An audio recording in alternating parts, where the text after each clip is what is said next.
Bonjour à tous les parieurs, bienvenue dans cette nouvelle vidéo. Vous êtes au bon endroit si vous cherchez des paris sportifs durant cette Coupe du Monde. Je m'appelle Julien et je vais vous faire le plus régulièrement possible des vidéos sur les matchs avec des analyses et des bons coups paris sportifs à tenter. Si vous appréciez ce contenu, merci de liker la vidéo, de vous abonner, ça me ferait très plaisir qu'on atteigne les 1000 pouces bleus. Et si vous en voulez encore plus et notamment des cotes énormes, j'ai des grosses surprises pour vous sur le match France-Australie demain avec une exclusivité qui sera postée sur mon groupe Telegram. Je vous mets le lien dans la description et en commentaire épinglé, c'est tout à fait gratuit d'y accéder. Il y a plus de 57 000 parieurs qui attendent avec grande impatience mes tickets et je vais pas vous décevoir. Donc si toi aussi tu veux en faire partie, n'hésite pas à cliquer sur le lien, ça prend quelques secondes à peine, tu cliques sur s'abonner. Cette vidéo va l'accentuer vraiment sur France-Australie, le premier match des Bleus demain, et on va tout de suite te poser la question, est-ce que c'est le début de la déroute pour l'équipe de France, compte beaucoup d'absents, Pogba, Kanté et donc plus récemment Nkunku. Si on rajoute à cela que depuis plus de 60 ans, aucune équipe n'a réussi à gagner 2 fois consécutives la Coupe du Monde et que même plus récemment, à chaque fois le vainqueur est éliminé en phase de poule lors de la prochaine édition,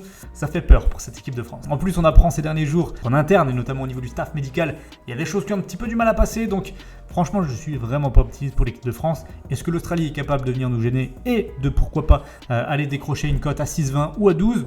Je sais pas, mais ce que je sais, c'est que 1,27 pour la France, je n'y mettrai même pas un pied. Si on fait le rapport par exemple avec Argentine, Arabie Saoudite demain à 11h, 1,16 pour l'Argentine, d'accord, c'est extrêmement faible, mais la probabilité que l'Argentine dérouille l'Arabie Saoudite 3, 4, 5-0, elle est bien plus importante qu'imaginer la France faire de même contre l'Australie. Je vais aller même plus loin, je préfère largement prendre le Danemark à 1,52 contre la Tunisie que la France à 1,27 contre les Australiens. Je vous invite vraiment à rejoindre mon groupe Telegram parce que sur Argentine-Arabie Saoudite, il y a des excellentes opportunités buteurs à prendre pour multiplier sa mise de manière très intéressante. Je vous partagerai ça exclusivement sur mon groupe Telegram, ne ratez pas. Mais sur France-Australie, on se souvient que l'équipe de France avait gagné 2-1 en 2018, c'était déjà le premier match de l'équipe de France en phase de poule. Ils avaient galéré, ils avaient énormément galéré, sauf que cette année, déjà, la France me paraît moins forte, alors l'Australie c'est un débat, plus fort ou moins fort qu'en 2018 également.